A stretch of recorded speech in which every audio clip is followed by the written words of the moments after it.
Good afternoon, everyone.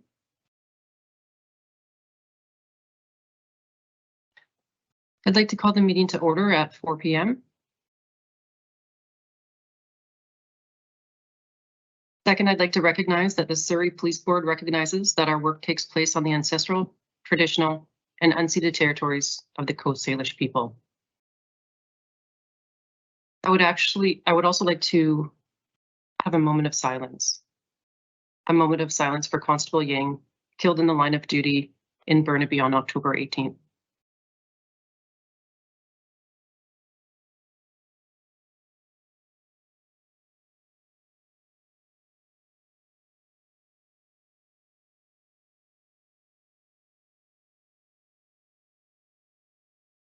Thank you so much, everyone. Mel. Thank you, Director Cloak.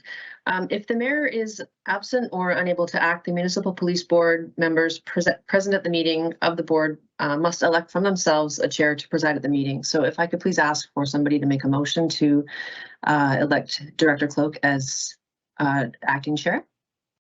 Nina, and a second. That motion. Thank you. Thank you. Over to you. Anyone against? It's carried. Thank you.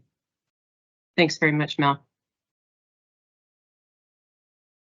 So first, can we just adopt the agenda, please? Adoption of the agenda, October 26th, 2022. Thank you. Second, can we please adopt the minutes of September 21, 2022? Thank you, Harley. Thank you, Jesse. Fantastic. So as acting chair, just prior to the delegations, I'd like to just say a couple of words, if that's all right with everyone.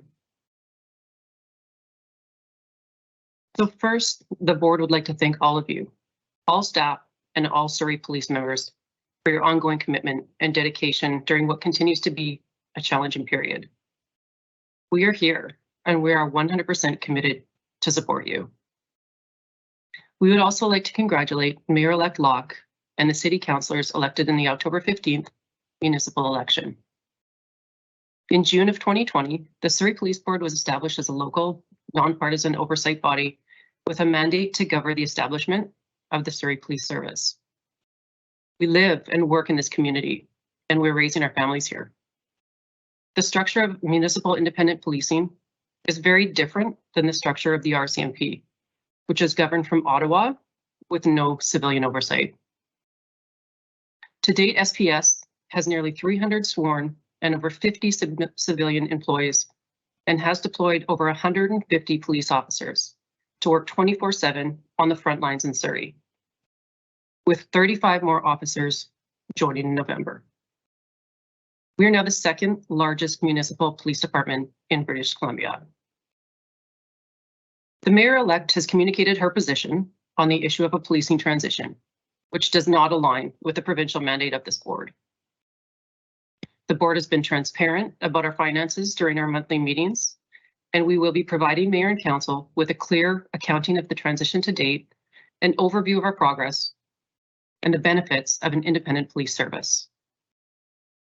In addition, we plan to present to council information that underlines some of the complexities of this project, including the significant financial investments made to build the infrastructure of SPS, the majority of which are not compatible with RCMP technologies.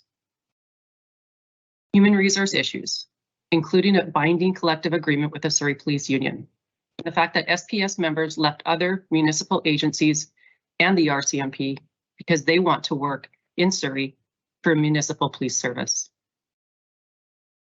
There's consideration of the human component. Over 50 police officers and staff have uprooted their families and came to Surrey from other provinces to serve our families. And finally, we would like to brief council on the progress made to date to meet all provincial requirements to become the police of jurisdiction. We hope that between our discussions with the mayor-elect and council and a final decision by the provincial government, that there will be a timely resolution to this matter to continue to move SPS forward.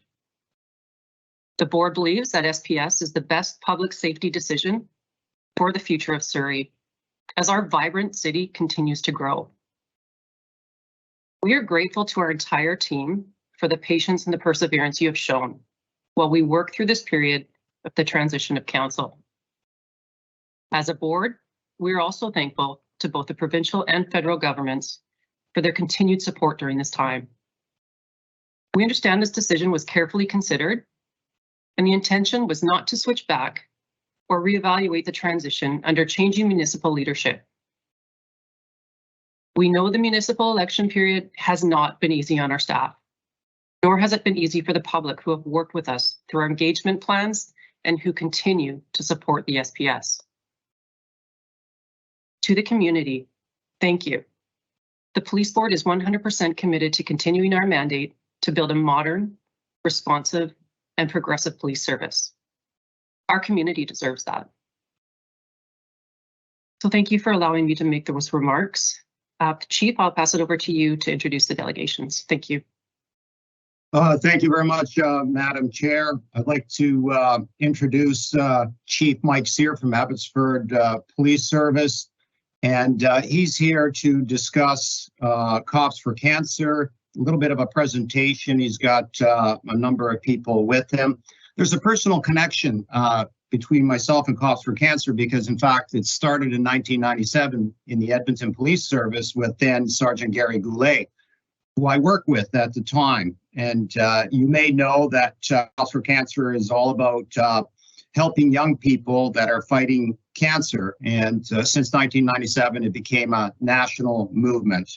And today, a little bit of an insight of the Surrey Police Service's role in this. So I'll hand over the floor to Chief Mike Sear. Thanks, Mike. Thanks, Norman. Thanks to the board. I know your time is incredibly valuable, and but this is a really good news story. And this year was exceptional for Cops for Cancer, and Surrey Police Service played a significant role. And we could not be happier with how this year went. So I'm really pleased to introduce Neil. She is the senior manager for Cops for Cancer for the last year, an incredibly busy and challenging job. And she's been with the Canadian Cancer Society for the last 7. And she just brings a wealth of passion and energy to this role. And with that, I'm going to pass it over to you, Neil, and thank you for taking the time to do this. Thank you, Chief. And so just wanted to highlight that Chief is the co-chair of our steering committee. We rely greatly on our partnerships with the police community, and a lot of the police community members do volunteer their time to give us their expertise and support, including Chief Steer as our co-chair for the steering committee. I also have Constable Jeremy Pierce with us today, who's also on the committee and was co-captain of the team this year with Surrey Police Service. So thank you, Jeremy, for joining as well and attending. So we did have a few slides, and thank you, Chief Lipinski, for the warm welcome and overview of Cops for Cancer. But I wasn't sure how familiar everyone would be, so I did have a couple slides just to introduce Cops for Cancer. And but certainly today, as Chief Sarah said, it really is about recognizing the impact that SPS has had as part of Cops for Cancer, and we truly do want to thank you for all the support and everything that you've done as part of that. It certainly made an incredible impact for children and families living with cancer.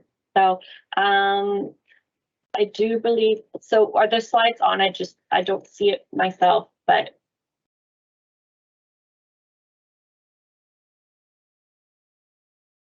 we'll get those slides loaded up for you quickly. Just I'll just get started. But so this year was a pretty meaningful year for Cops for Cancer. As Chief Lipinski mentioned, it started in '94 in Edmonton and became a national movement, but actually started in BC as the cycling tours that you now see 25 years ago on the island. So we were celebrating this year 25 years of Cops for Cancer cycling tours, which is an incredible milestone, especially for community events like that. To see an event go on for over 2 decades really speaks to the volume of the partnership that we have between the Canadian Cancer Society and the police community across Canada. So there are 4 tours. Together, they completed 2,500 kilometers across BC. We raised $2.1 million. There were 120 riders. We visited over 100 schools and just over 80 communities in BC. Tour de Valley is one of those cherished tours that went across the Fraser Valley. So I'll just be on the second slide if anyone's catching up to me with the slides. So Tour de Valley happened from September 21st to September 29th. September is Childhood Cancer Awareness Month, so all the events always happen in September. It raised $350,000. It was 9 days, 800 kilometers. We visited 16 communities across the Fraser Valley, including Surrey. We had 35 schools involved this year, 33 riders, and 10 plus first responder agencies involved with Tour de Valley. It was additionally an exciting year because it was our first year back. As you can imagine, since 2019, it's certainly been a big challenge in the event world, the fundraising world, and just in the world in general. So we had a bit of hybrid models throughout the pandemic, but this year was the first kind of full year back. We were walking back into schools as well as communities and did kind of the full 9-day tours with the full team. So that certainly was very exciting. Our goal was actually to raise $250,000. So our team just really was extremely successful and went above and beyond in their work and raised $350,000. The money goes towards pediatric cancer research that the Canadian Cancer Society funds, as well as a very special place called Camp Good Times. And so it's divided up. So and Jeremy Constable Pierce will talk a little bit about his personal connections that he's made during tour and really kind of where he saw the money go and the families that he's met, including some that are right here in Surrey.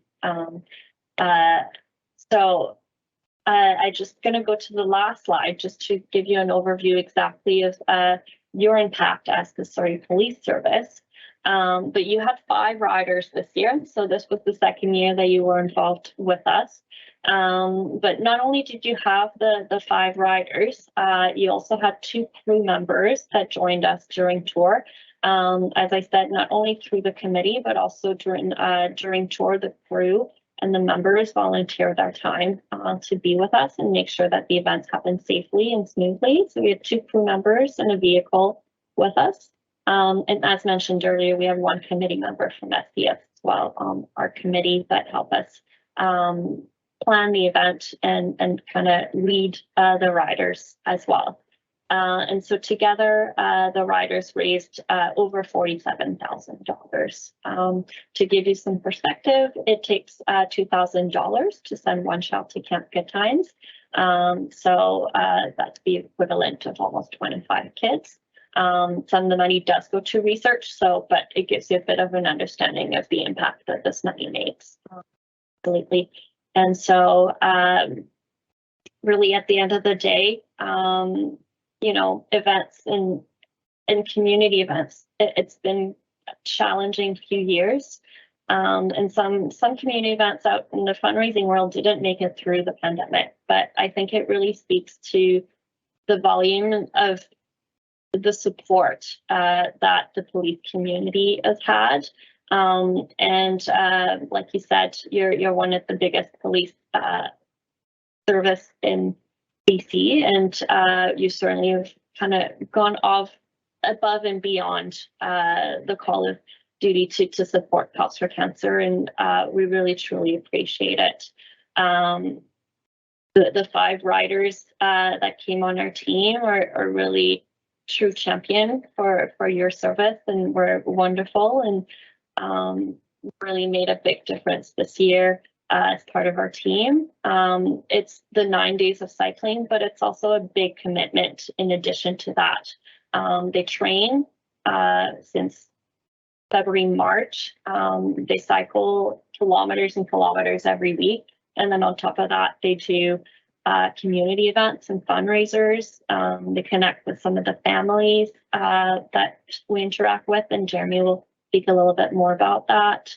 And on top of that, they have their own personal lives, and then the busy career of being a police officer. And so really, I hope you can see from the video that we're going to show and Constable Pierce experience how much of an impact that you've made as a service.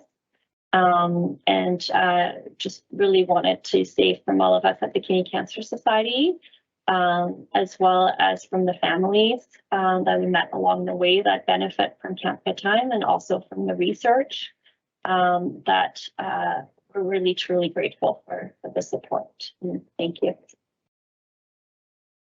So on that note, I'll pass it on to Constable Pierce to talk a little bit about his experience this year. As I mentioned, he was the co-captain of the team this year, which he was excellent at, and we greatly appreciate his support in that way.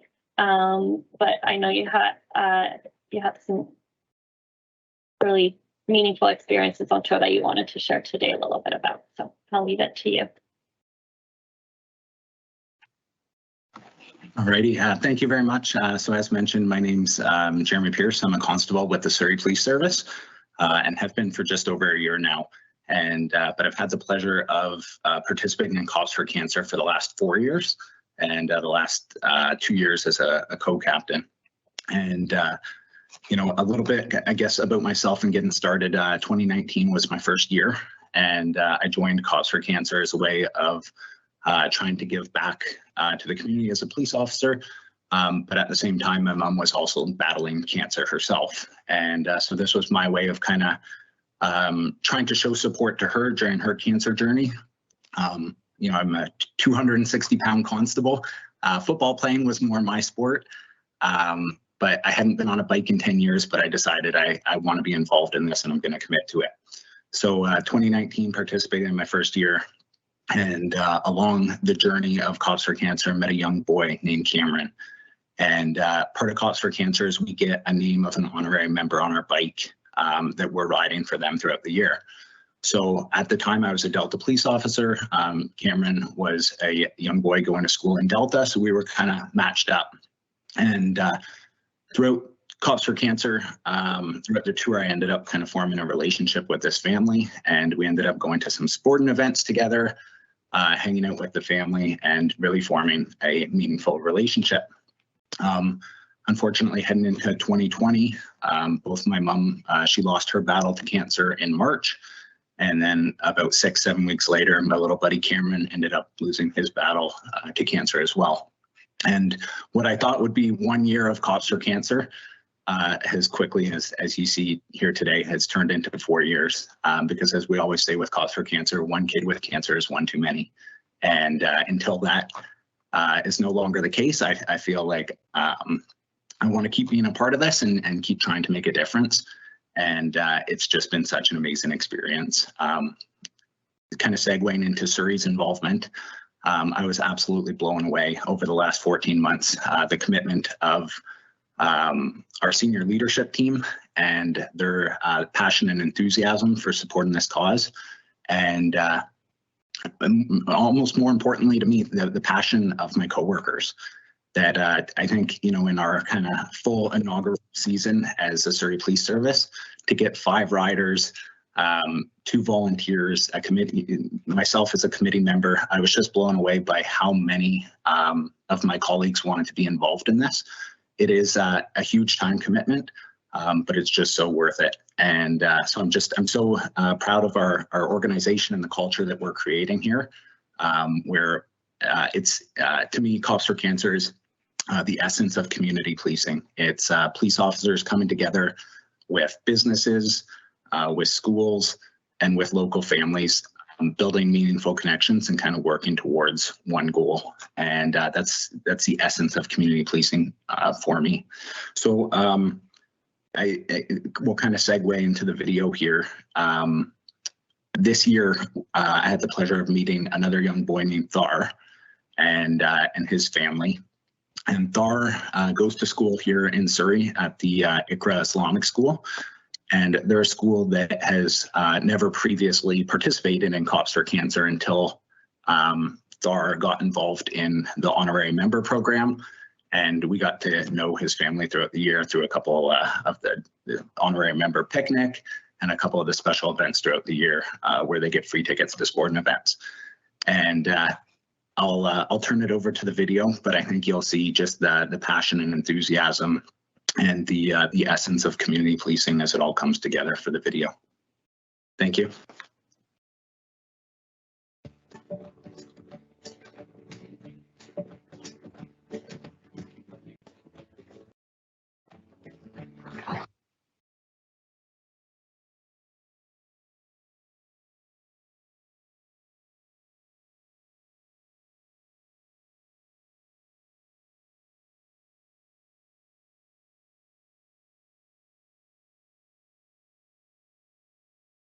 It appears the video's frozen, so we'll put it on our social media. Yeah, sorry, Nino. Okay, no worries. I'll just finish up with a couple remarks if that's okay. And then just put on a few if Sarah wanted to finish up as well. But I do want to just echo our thanks again to Surrey Police Service, and just to, you know, it is a very, very unique and rewarding experience, I think, for your members, and I hope you got to hear that from Constable Pierce. But in saying that the leadership was supportive, I think was a big understatement, and truly appreciate the true support at the leadership level for Cops for Cancer. Because I really do think that allowed for that passion to really kind of shine through, and for Jeremy and the other 4 riders, as well as really the full service to really kind of rally behind them. We also had our closing ceremony that was co-hosted by Surrey Police Service, and we really just felt like that passion and that warm welcome coming in at the end. So truly thank you. We greatly appreciate it, and look forward to having you involved again for a 3rd year this coming season. And Chief Sarah, I don't know if you wanted to have any closing remarks. Well, I'll be very quick. Nino and Jeremy said it all, but thank you to the Surrey Police Service. Your participation was unbelievable. Likewise to the senior management team, senior leadership team, for your support. This does not happen without support at the highest levels, and it made a difference. And if you've never, I hope you get an opportunity to attend one of the events. It is so enriching and rewarding for each and every one of your members. I know the Surrey Police Service is so committed to engaging and being part of the community, and I can tell you, when you watch your police officers at the school with young children who are waving flags and holding up signs, you'll see the connection that they make that will last forever. It is absolutely amazing, and please take a moment to watch the video. Thanks for your support, and we look forward to a lot of continued support moving ahead, and happy to take any questions or let you get back to other business.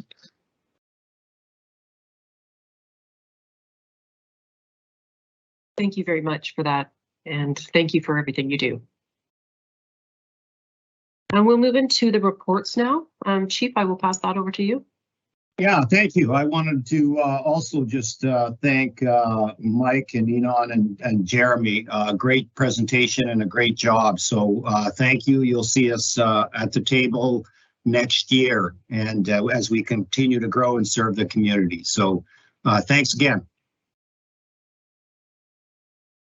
Thank you, Madam Chair. I'll move on to the first report. Are we going to the first report, which is community engagement, and then we'll deal with number 3, which will be the chief's updates verbal. So yes, thank you. So the Q3 community engagement, you'll recall that last year we did a community consultation, a very comprehensive one. We're quite proud of that. Over 100 community contacts and focus groups to really gain an understanding of what kind of police service the community would like to see in Surrey. And as you know, the strategic plan was formed as a result of that. What we did this year is, and it's so important to continue to engage with those people that we first made contact with, and that's what this report is all about. It indicates that we have 2 streams. Those that are on the front line working with our colleagues, the RCMP, and whenever they get a chance, they stop in to many different venues, whether it's a soccer pitch or it's a school, and they say hello, and they just get that human connection, which is so important. And as we heard from Jeremy, especially with young people. The other stream that we have going is we have a couple of people internally within our community policing branch that work for Deputy Lesage and work for myself. And we go out and have that engagement as well. And see, you could see in the report that in Q3 we had over 100 engagements, and we divide them up into categories. In Appendix 1, you'll see that just in September alone we had 48, and the various categories that we target, which is the community at large, the faith-based community, the youth, the vulnerable persons, seniors, and other service agencies. So we track these and we circle every month on a report that comes up to me, and myself and the deputies discuss it. And so we are right on track with this, and quite proud of our community engagement, and we receive very good feedback. So I'll stop there. If there's any questions before, Madam Chair, we move on to the next report.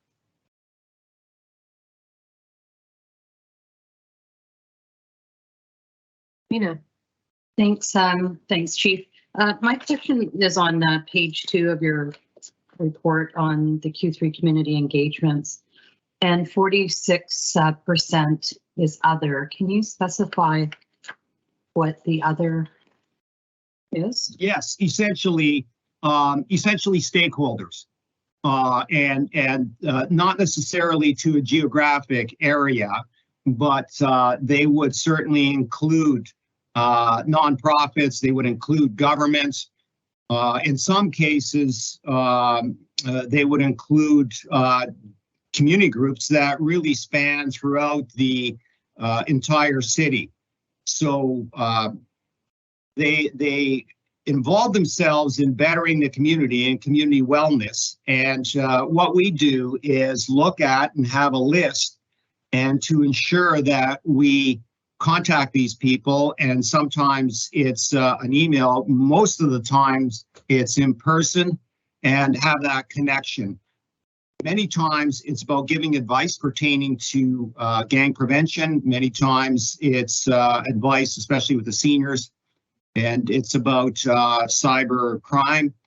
And so we continue down that road, and I think it's paying dividends as far as policing in the city of Surrey and working together. It doesn't matter what the stripe is, but we are pulling together to make it a better community for all.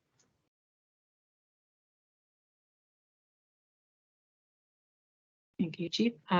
Jesse.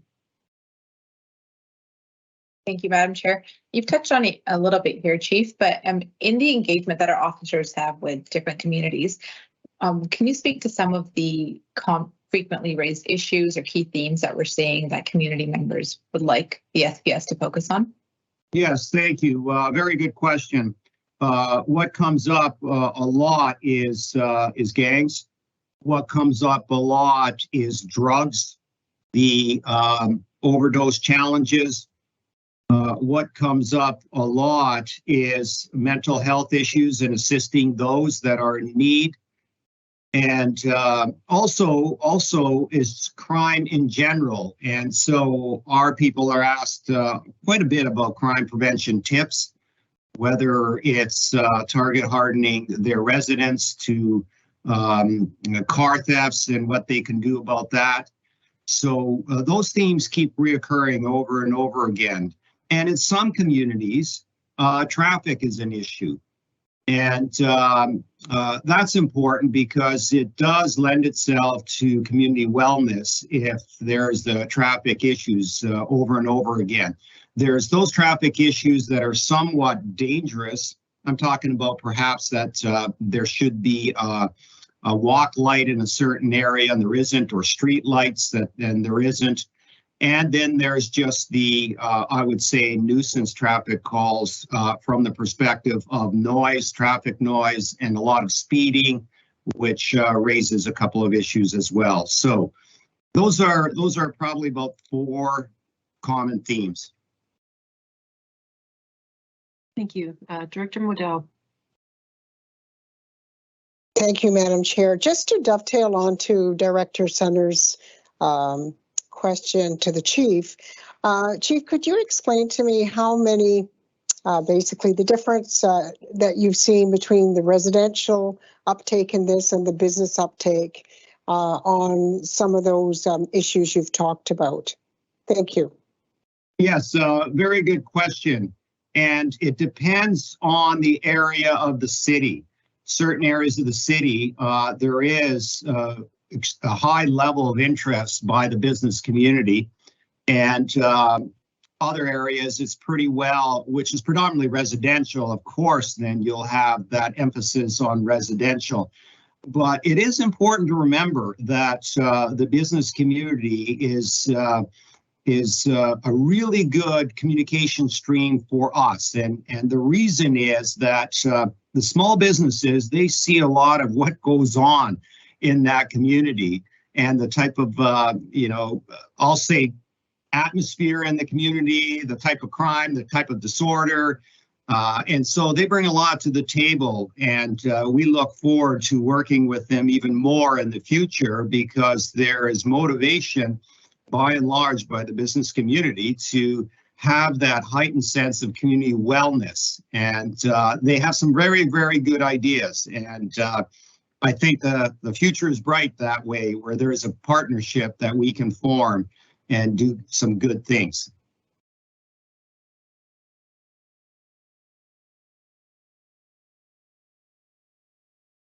Other questions?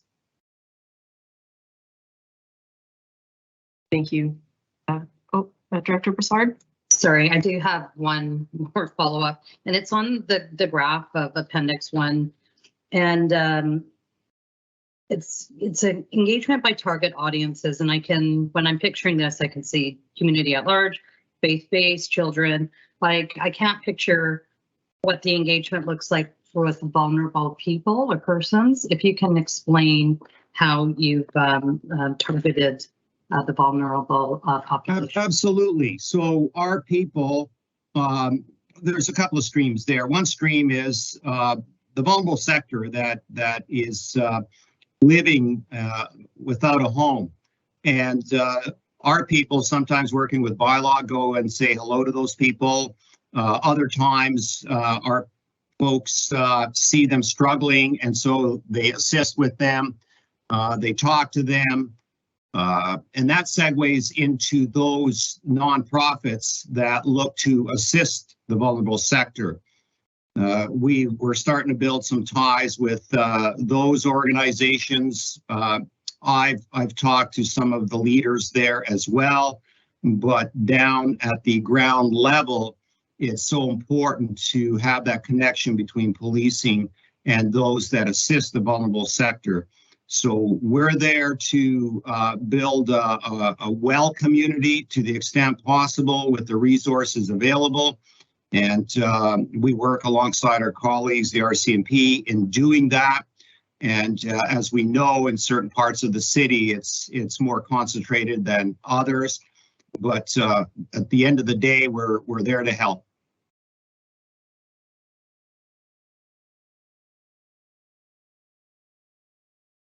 Thank you, Chief. No further questions?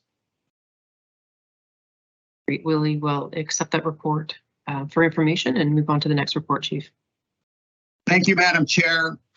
Looking at the strategic plan and the third quarter update.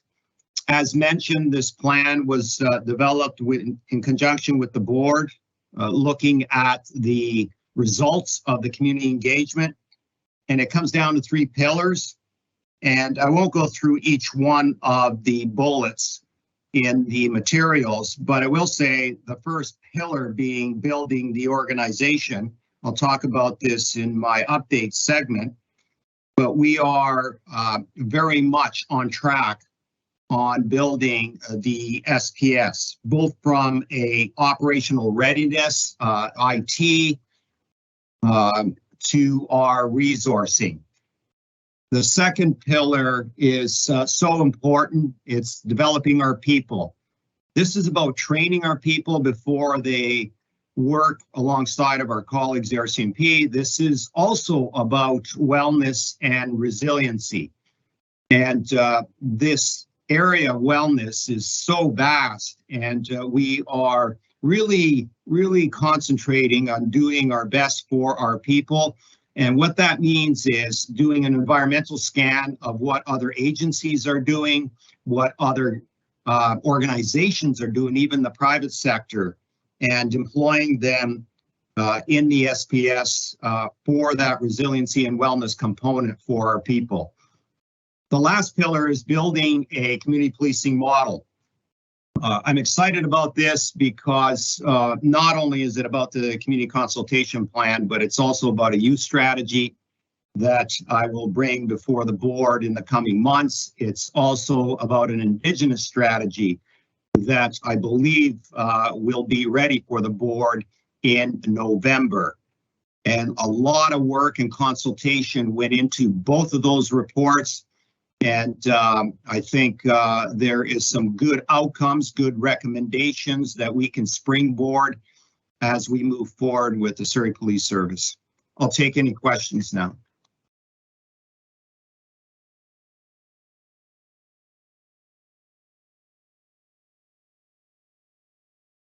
Director Joe Hall. Thank you, Chief.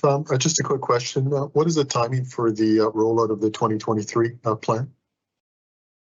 Well, the 2023 plan is embedded in what is called the HR plan of the Trilateral Committee. You've heard me use that term before. And we have a cohort that'll be going in November, and then the next one is January.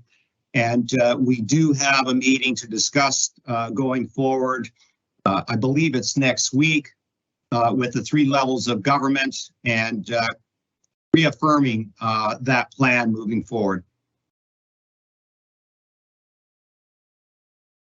Thank you. Director Center. Thank you, Madam Chair.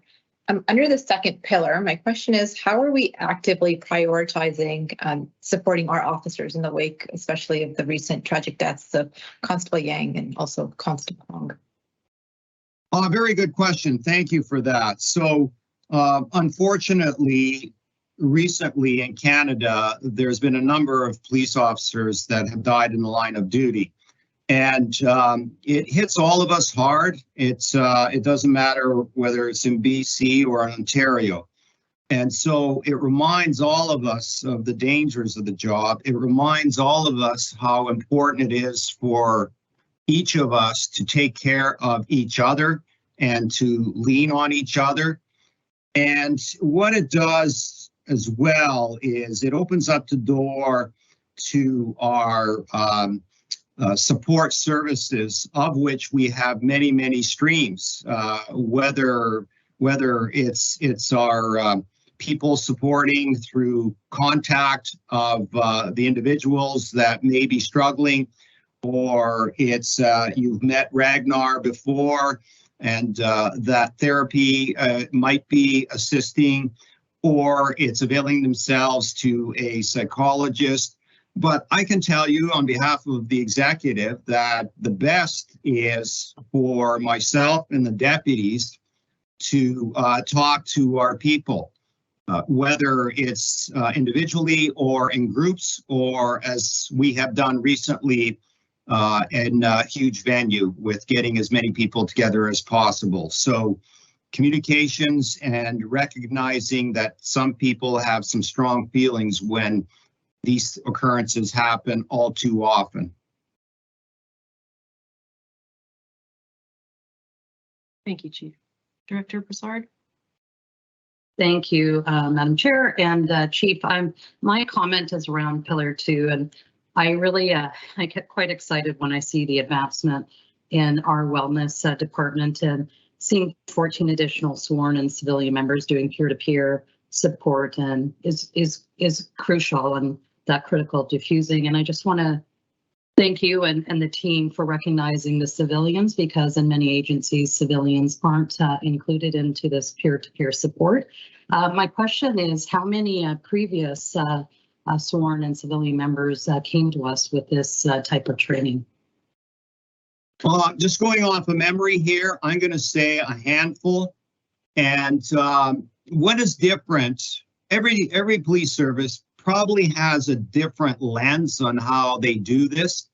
In our service there, under the direction of Deputy Highland and Dr. Kitt, we develop our own system, and we believe it's best practices.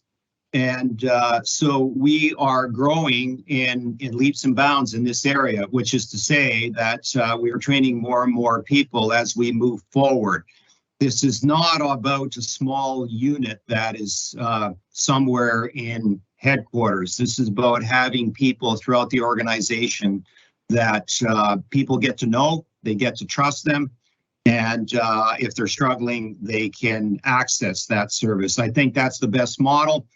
It takes a lot of time, meaning training a number of people. But what's important, even though there's been a handful that have that training from their respective agencies they came from, this is the SBS model that we do here, and we're quite proud of it.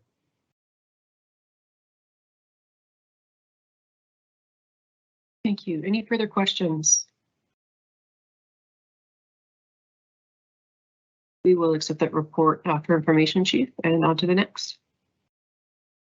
Thank you, Madam Chair. I've got a few slides as far as operational updates. Some of this material has been covered already. And the theme of my presentation is that as an organization, we're right on track with where we want to be, and our discussions throughout the year with the markers. If we put the first bullet up there. HR plan, we've discussed this, 353 employees. The bullet there, 28 recruits at the JI, I just want to explain that. We have 14 recruits that are in field training with their field training officers working in Surrey, and we have 14 in the academic classes at the JI. So we will be moving ahead with more recruits at the Justice Institute of BC for January. And so as you can see, we've got a lot of employees and we continue to build. Next bullet. As mentioned, in November, we will be putting out another 35 police officers on the ground. They'll be finished here in the coming weeks with their training. And it's 6 weeks of training, covers a lot of different areas. I get asked a lot about our training. Of course, we have officer safety training, but beyond that, we have a lot of time invested in fair and impartial treatment, of trauma-informed practice, of understanding Indigenous culture, And so those elements are very, very important to us, and they're embedded throughout the training program. And what I mean by that is some of these issues, topical issues, are part of a scenario that the officers have to deal with. This is to say that we have actors and actresses, and it's a scenario, and it could be dealing with a mentally ill person or somebody overdosing, and that might be exhibiting violent tendencies. And so the officers walk into the room in the scenario and they deal with the situation. And as I've explained in previous meetings, we start with de-escalation and spend a lot of time in that realm. Next bullet, please. The experienced officer training that I mentioned, it's important to know that it meets all the BC provincial standards. We feel it goes beyond that. And so after 6 weeks, when this group graduates, and I enjoy talking to them because many come from other organizations outside of British Columbia, and they have nothing but really good things to say about the training that we give. And we've been at this for 6 classes now, so we have refined it quite a bit. And we're open to having people have a look at it and perhaps even see some of the scenarios that we put together. Next slide, please. An important area is the IT, and I'll ask Deputy Matsumoto to discuss this. And as you can appreciate, it's a complex area. Nonetheless, I'm happy to say that we are, in fact, on track with this as well. Initially, we did have some supply chain issues, but we're working on rectifying that. So, Todd, over to you. Great. Thank you, Chief, and good afternoon, everyone. So just building on what you said, Chief, we have a couple of very, very critical components in our entire IT ecosystem build. We have, as you can imagine, a number of projects that are in various stages of completion, but there's going to be 2 here that I'm going to be talking about for this update. The first is the IT platform data center complete. That is a huge milestone for us. It was probably the most complex and difficult of all the builds that we're going to be undertaking here. The IT team from the city and from SPS has done a great job on this. Like I said, very complex build, and they've given us capabilities both in the cloud through Microsoft Azure, but also on-prem capabilities as well. So we are situated very well to use these platforms to springboard off into other areas. The data center just went through cybersecurity testing, a very important part of finalizing that data center. Testings happened, and again, very good results, which is not surprising considering the amount of work and planning and architecture that the team put in here. Next bullet point, please. So as I said, the data center really is the springboard for everything else. And of course, the next very important piece of our IT infrastructure is the Prime build. So this is building the Surrey Police, the SP Prime virtual jurisdiction. And for everybody's information, the Prime platform is the records management system that all police in British Columbia use. So it's a very integral part to providing policing services to the community of Surrey. It is an ability for us to write our files in the Prime system, to share that information with other jurisdictions across British Columbia, and likewise to pull information from other areas that are relevant to Surrey, because of course we know that crime and the issues that police deal with aren't always confined to a single jurisdiction. Criminals cross jurisdictions, and that's why there is a single provincial records management system, which this is. Part of that is built out in stages, of course. It's a very complex system that can't just be flicked on with a turn of a switch and all of a sudden we have full connectivity on day one.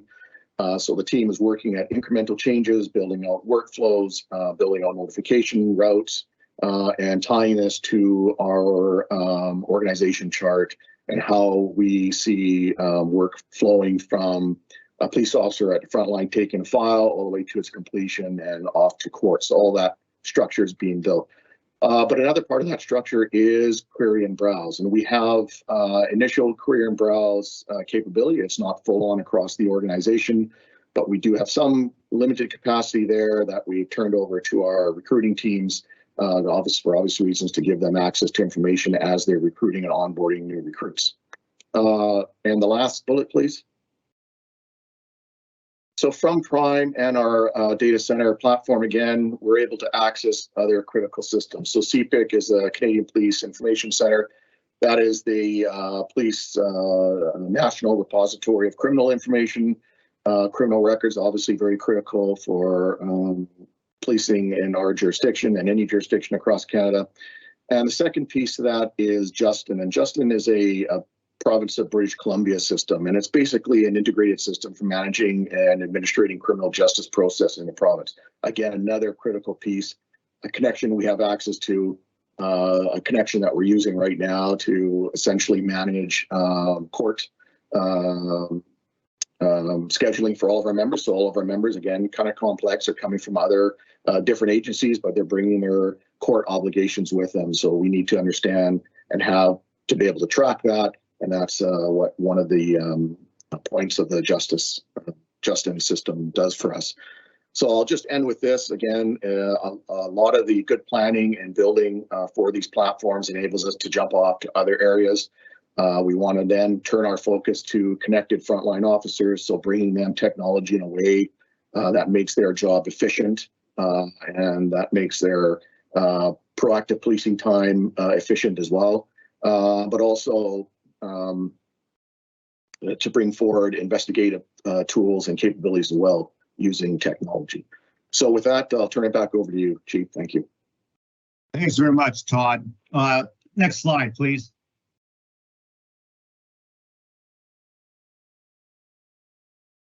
With respect to policies, that's a lot of work that goes into these policies, many of which have to be filed with the province, especially pertaining to the use of force.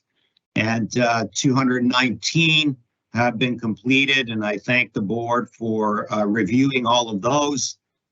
We know the importance of these policies in the sense of they guide the organization from an operational perspective. And as we move forward, they may have to be amended if the case law changes, legislation changes, or the province comes up with new standards. Next bullet. Police of jurisdiction, the evaluation by the province as we move forward towards being the police of jurisdiction. And the province has a number of people assigned to this. I have a whole team assigned to this. But what it means is that we have to be evaluated by the province to ensure that we're ready to go. There's many domains in this area, but they are policies. You heard Todd talk about IT. It's about equipment. It's about training. It's the number of resources we have, etc. So we are working with the province in that regard, and we have not yet entered a formal evaluation process, but we are close to being there, simply because I'm going to say that we are very close to having everything in order to be ready to be evaluated. Last slide, please. I've talked about this already, certainly with the strategic plan. We look towards reviewing 2022 in January, and then of course with the board putting together a 2023 strategic plan. Madam Chair, that concludes my presentation. I'm happy to answer to any questions or comments. Thank you, Chief. Director Joel? Yes, thank you, Chief. Maybe a question for Todd. I just want to ensure that, are we still on track to have our critical IT systems that we require for a POJ in place by spring of 2023? Yes, we are. Good, thank you. Thank you. Director Gill. Thank you. So I see that 219 policies have been reviewed and filed. Do we know how many more still need to be reviewed?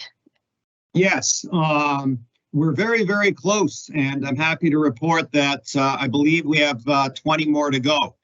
And those policies are, the 20 left are more administrative. So I foresee that in the next 2 months, 2 board meetings, we could finish off all the policies that are required by provincial standards. Thank you, Chief. That's great, Chief. Thank you. Director Caruana. Thank you, and thanks for your report, Chief. When you're dealing with experienced officer training, you mentioned that we feel it goes beyond BC provincial standards. And I was wondering if you could elaborate on that for me. Thank you. Yes, so many times some of the standards talk about certain topic areas, and in some cases, if memory serves, the time amount for the training. We go above and beyond that in the sense of additional training. By way of example, de-escalation is one of those. We spend a lot more time on de-escalation. There's 2 parts to it. The theory part of it, i.e. the classroom part of it, but where the value is running scenarios. And that is very, very time consuming. We feel that it's a high return on investment, if you will. And those scenarios, which everybody goes through and has to deal with an individual and de-escalate that situation. And there's a protocol that we follow, which is not prescribed by the government standards. It's something that we came up ourselves, and we spoke with the negotiators on how best to de-escalate somebody that is experiencing an incident. And so we have a number of steps that we go through, and that gives a lot of confidence to our members, because you walk into a situation and somebody is really in crisis mode. And for a lot of people, where do you start? And well, I can tell you it starts with building rapport, slowing things down, talking to the person, reassurance, recognizing that at that time there is no danger to the officer or anybody else, or to that individual person that is suffering this crisis event. So it's all about bringing it down and helping that person. So that is way beyond the policies of the provincial government, because they are not that prescriptive pertaining to all the details. That's something that we came up with, and it's served us very, very well so far. Thank you. Director Modell. Thank you, Madam Chair. This might actually, thank you for the update, Chief. This actually might be a question for DC Matsumoto, but just talking on the IT build.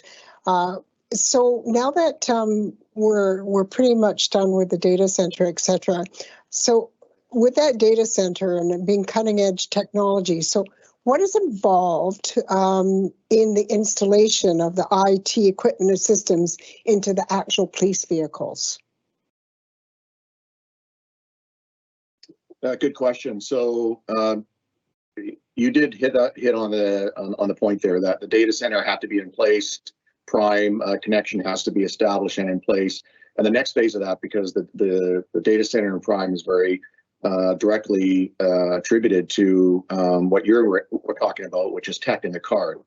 So we have procured the mobile workstations, the tough books that we're going to be using, and all the other pieces, the connectivity pieces that go into the cars. So the team has the equipment lined up. They have worked through The product is called NetMotion. That actually gives us a secure connection between the vehicle and the prime servers through our data center.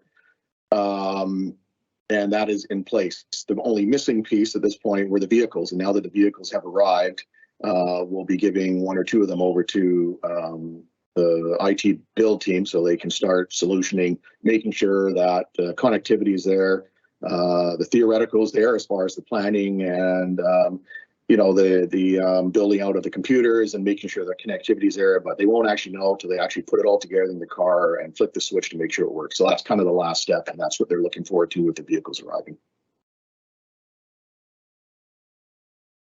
Thank you, DC Matsumoto. Director Center. Thank you, Madam Chair. Chief Lipinski, you noted that we're close to being ready for provincial evaluation for POJ. I was just wondering if, on behalf of the service, if you could if there's a more accurate date, like what's the time frame that you anticipate that the service will be ready for that evaluation? Yes, strictly speaking, from the Surrey Police Service perspective, if you look at where we're at, if you look at the numbers we're presently at, if you view the cohort November and the HR plan with every second month, and keeping in mind the IT component that Deputy Matsumoto talked about, we'd be ready to go at the end of May, beginning of June. But having said that, as you know, there's other levels of government. There's certainly legal agreements that still have to be worked out, and there's logistical issues that have to be looked out. But strictly speaking, from a build perspective of the SPS, we're comfortable with June 1st. Thank you, Chief. Any further questions?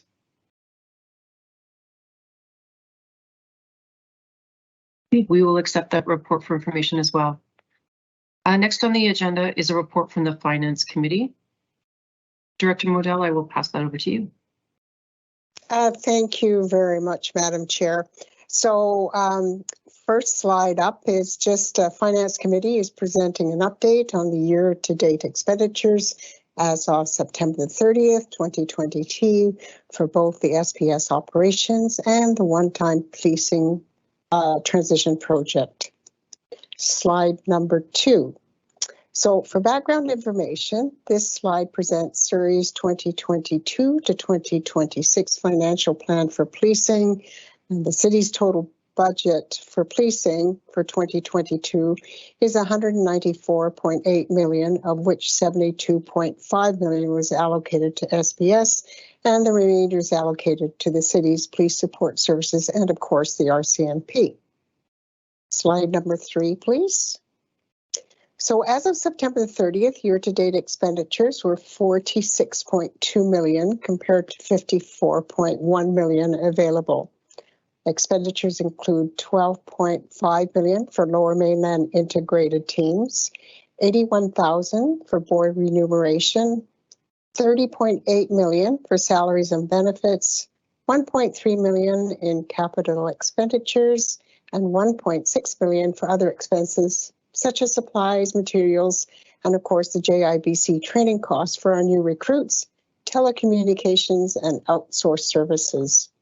So at the end of September, we had a total, as you've heard, of 352 employees, 298 sworn members, and 54 civilians. 325 employees were costed to the SPS operations, and 27 employees were assigned to temporary roles required for the policing transition project. Therefore, their salaries and benefits were allocated to the transition project fund. Next slide, please. In addition to the SPS annual operating budget, a total of $63.7 million is dedicated to the one-time transition to SPS. Presented here is just for background information for you. The 2022 budget allocation for the transition project is $5.4 million, but the total available funds in 2022 is $33.5 million, which includes a $28.1 million unspent and carry forward from 2021 plus the 5.4 million for this year. Next slide, please. So as of September the 30th, 10 million was spent out of the 33.5 million available, with 23.5 million remaining for use.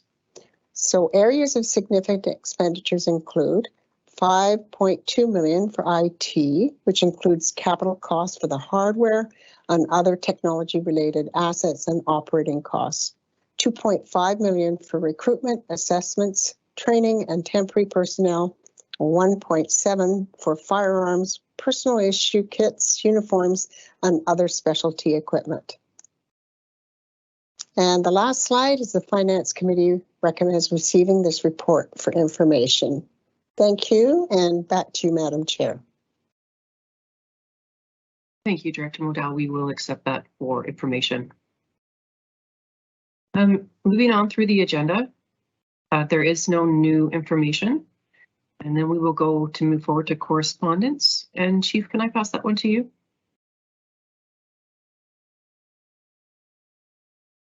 Chief, you're on mute. Chief, we can't hear you. Thank you. Straightforward correspondence. I'll take any questions. There's two there. One letter from ADM Rideouts requesting information policies pertaining to our civil disorder policy, which we have fulfilled. And secondly, the CACP and CAPG joint statement on condolences of Constable Tang. So I'll take any questions if there are any.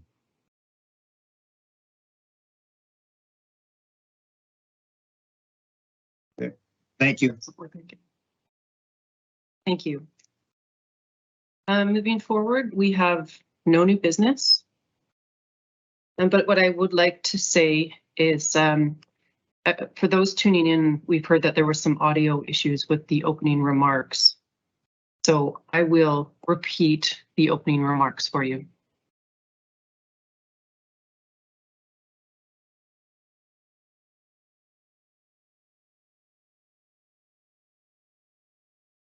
So my name is Shani Cloak, and I'm Director with the Surrey Police Board and Acting Chair. As Acting Chair, I would like to say a few words to our members and to the community. First, the board would like to thank all of you, all staff, and all Surrey Police Service members for your ongoing commitment and dedication during what continues to be a challenging period. We are here, and we are 100% committed to support you. We would also like to congratulate Mayor-elect Locke and the city councillors elected in the October 15th municipal election.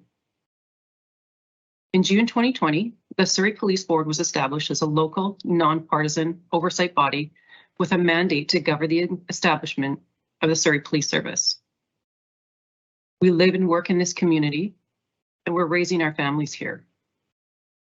The structure of municipal independent policing is very different than the structure of the RCMP, which is governed from Ottawa with no civilian oversight. To date, SPS has nearly 300 sworn and over 50 civilian employees and has deployed over 150 police officers to work 24/7 on the front lines in Surrey, with more than 35 officers joining in November. We are now the second largest municipal police department in British Columbia. The mayor-elect has communicated her position on the issue of a policing transition, which does not align with the provincial mandate of this board. The board has been transparent about our finances during monthly meetings, and we will be providing mayor and council with a clear accounting of the transition to date, an overview of our progress, and the benefits of an independent police service. In addition, we plan to present to council information that underlines some of the complexities of this project, including the significant financial investments made to build the infrastructure of SPS, the majority which are not compatible with RCMP technologies. human resource issues, including a binding collective agreement with the Surrey Police Union, and the fact that SPS members left other municipal agencies in the RCMP because they want to work in Surrey for a municipal police service. There's a consideration of the human component. Over 50 police officers and staff have uprooted their families and came to Surrey from other provinces to serve our families. And finally, we would like to brief Council on the progress made to date to meet all provincial requirements to become police of jurisdiction. We hope that between our discussions with the Mayor-elect and Council and a final decision by the provincial government, that there will be a timely resolution to this matter to continue to move SPS forward. The board believes that SPS is the best public safety decision for the future of Surrey as our vibrant city continues to grow. We are grateful to our entire team for the patience and perseverance you have shown while we work through this period of transition of council. As a board, we are also thankful to both the provincial and federal governments for their continued support during this time.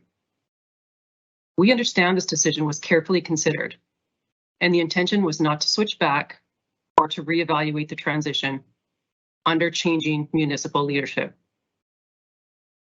We know the municipal election period has not been easy on our staff, nor has it been easy for the public who have worked with us through our engagement plans and who continue to support the SPS. To the community, thank you. The Surrey Police Board is 100% committed to continuing our mandate to build a modern, responsive, and progressive police service.